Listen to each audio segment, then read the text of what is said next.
listening to Erik Waddell Pause. We pause for a second or two. This is episode 32, AI Bending Visual Reality.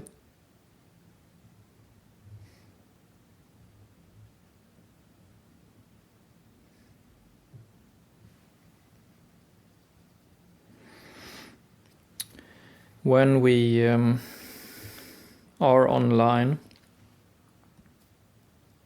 these days, we are growing more accustomed to pictures that are AI generated by someone.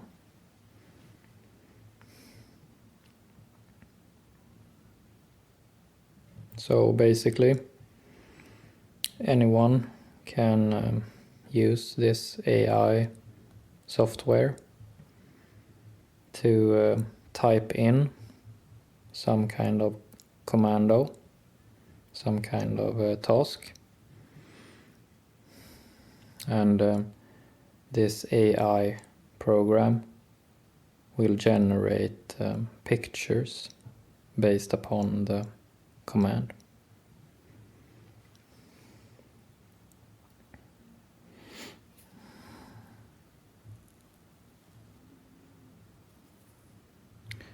And now, this week, I saw some instances of these AI-generated pictures also coming in the form of moving pictures.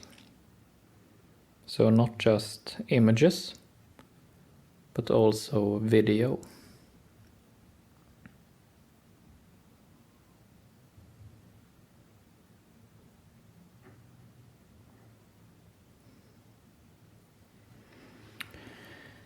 We have also seen for the last couple of years, maybe 5 years or so, we have seen these apps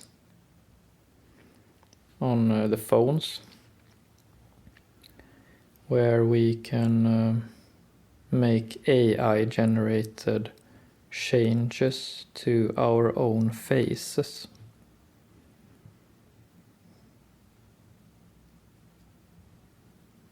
So I believe it started with what was called filters.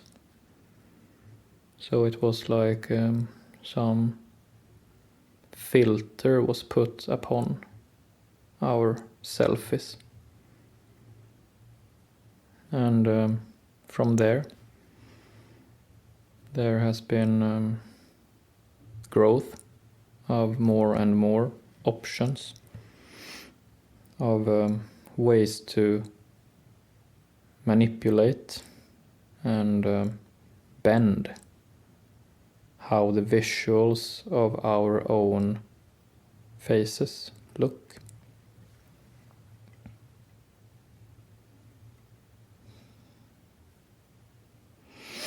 And now, in these contemporary days, there are AI apps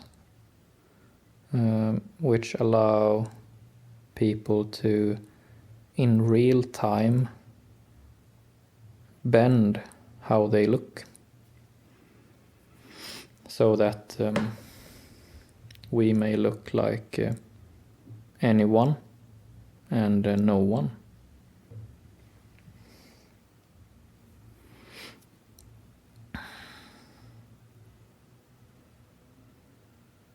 So these two new appliances or applications of visual manipulation is coming almost simultaneously. So both the moving AI generated pictures, the AI videos, as well as that we might manipulate our own faces in real time, also in moving pictures, in video.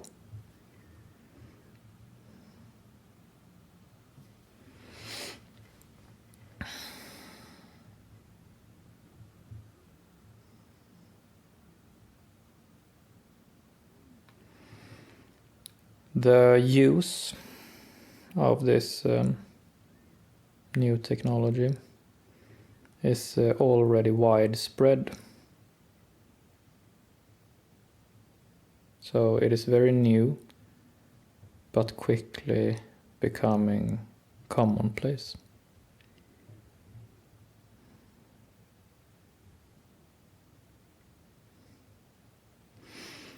I did another episode about modern technology and the emotional aspects of it, and I tried to do it in a disinterested way.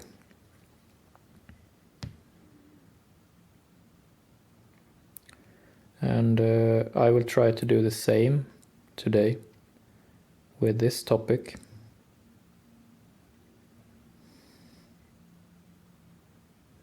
I will try to just be descriptive to the best of my abilities, what I can see, the emotional aspects of these new technologies.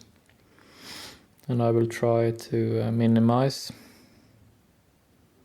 my own imposed feelings about how I feel about these technologies.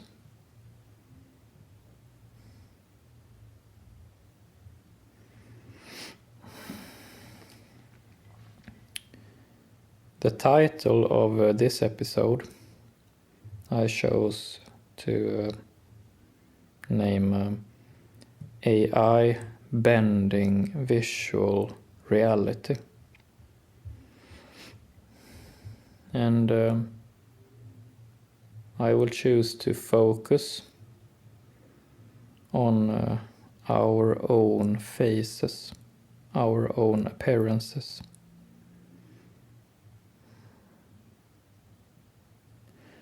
I will focus on the visual reality of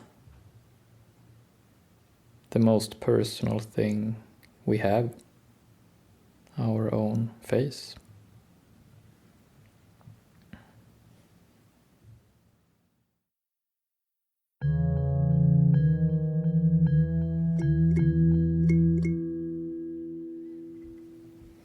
So,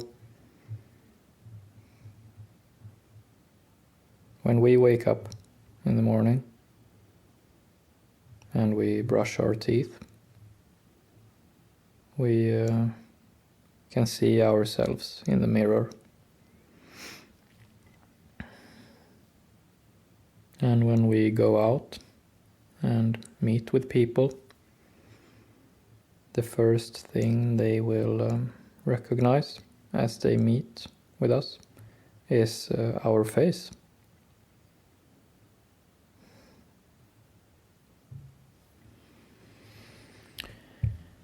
When a baby is newborn and as the baby begins to open their eyes, the first thing the baby will start observing and communicating with is not the world at large, but its own mother's or father's face. So our faces are our first visual reality. Our faces are our first recollection of visual reality our faces is the reference point to which we are comparing everything in life to, visually. So before the baby starts making up its own mind about the visual world, it starts making up its mind about its parents' faces and how the parents' faces react to the world.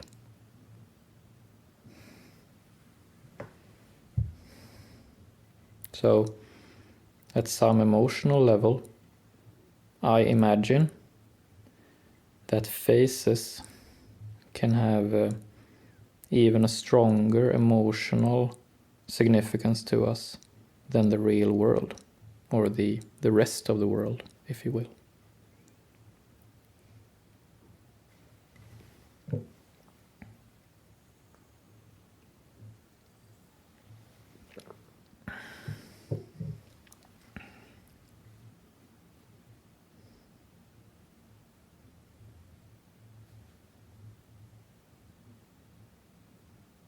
And when we think about our life and the course of our life, the full span of our time here on Earth, we usually use our own face as the measuring stick for where we are in life. So I might look myself in the mirror and I am thinking what age I am, and I am thinking about what I see, what kind of emotions I see in my face. I might contemplate the way I live. How do I look? Do I look happy, sad, angry, disappointed, bitter? All these kinds of thoughts. I can also see my parents in my own face. I can see that I look both like my mother and my father. I can feel a connection to generations past by looking at my own face.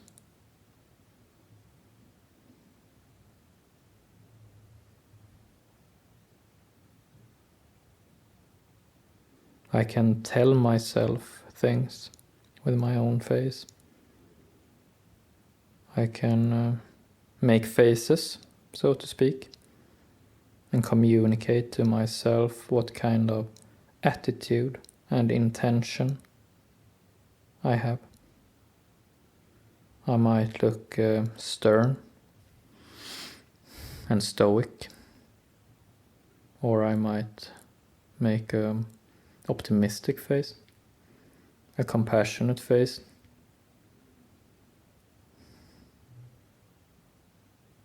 a confused face, a disgusted face. I can communicate everything to myself and others using my face. And I hear they say something like 60% of our communication is through the eyes, and just the eyes alone. So our faces are significant, not to say essential to how we view this life that we have been given.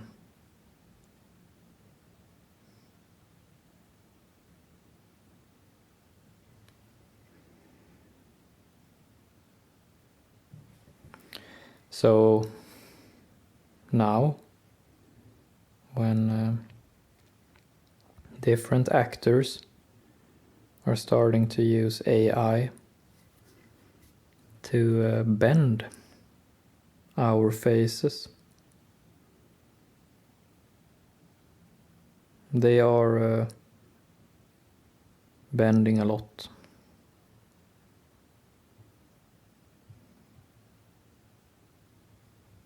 And as we start using these apps, these softwares, to bend our own faces,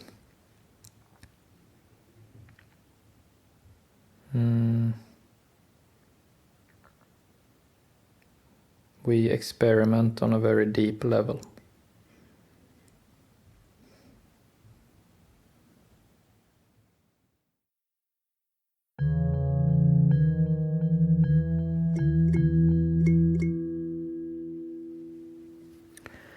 I will use this last part of this episode to address one specific phenomenon in this new face bending technology. There are countless different aspects to this subject, but the one I will address here is if you have seen or used some of this new technology, you will see that if you see, for example, an AI generated video of a human face, you will see or feel that the face you are looking at looks real, and it feels real.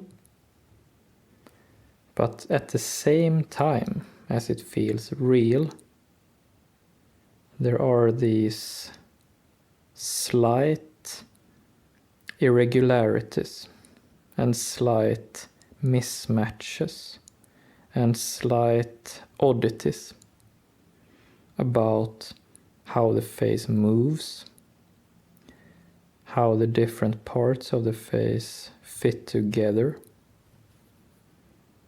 and how the different parts of the face can sort of function independently of each other.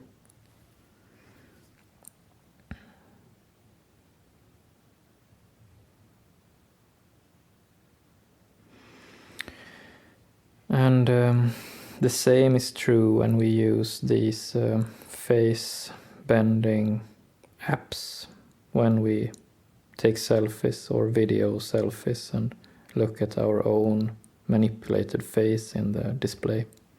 We can see that there are these slight oddities in real time. Like our face is moving in a way that does not look natural. It looks off. So it looks real, but at the same time it does not look real. Or it doesn't feel real. And I am dedicating this last part of the episode to this phenomenon, this specific phenomenon with this AI technology right now, because since these videos and these faces look real and unreal at the same time, they can have great consequences emotionally for us.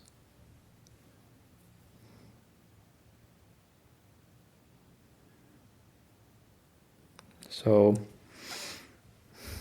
say for example, that you are very drowsy. You have just woken up. You're still quite sleeping somewhat. Then reality can feel a little foggy, a little blurry. And it has this sort of real and unreal quality at the same time.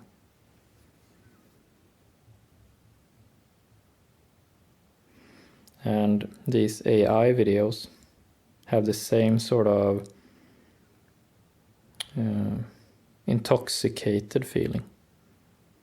They feel intoxicated or somewhat like an hallucination.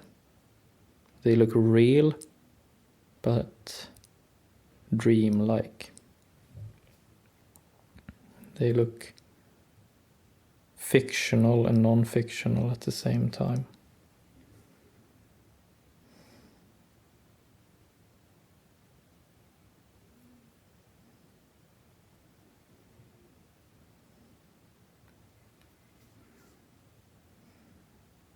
And when reality starts feeling real and fictional at the same time, there is all this gray area created where we are more impressionable and where our decision making can change drastically.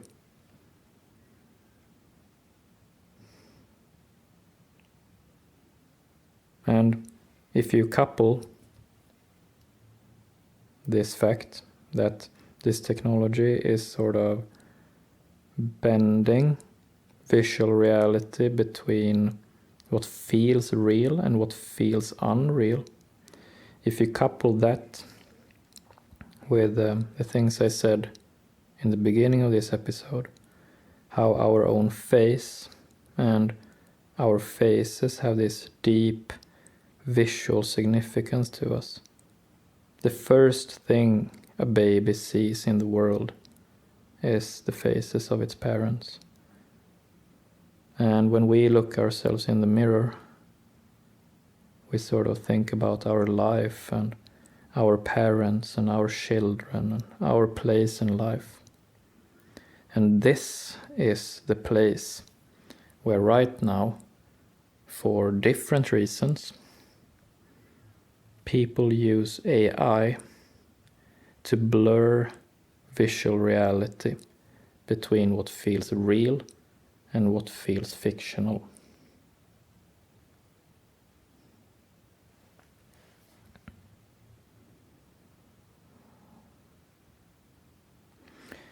This is a very profound subject, and it can stir up a lot of emotions. And that is why I'm trying really hard to describe this dynamics in a disinterested way. Maybe I succeeded, maybe I did not. You be the judge of that. But I think it can be a good thing to just be to give some thought to this new dynamics, that these AI bending visual reality is to a great extent used on our own faces, maybe one of the most personal things we have.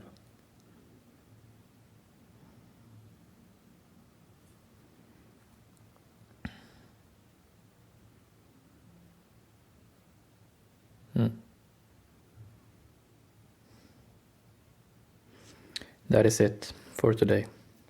Thank you.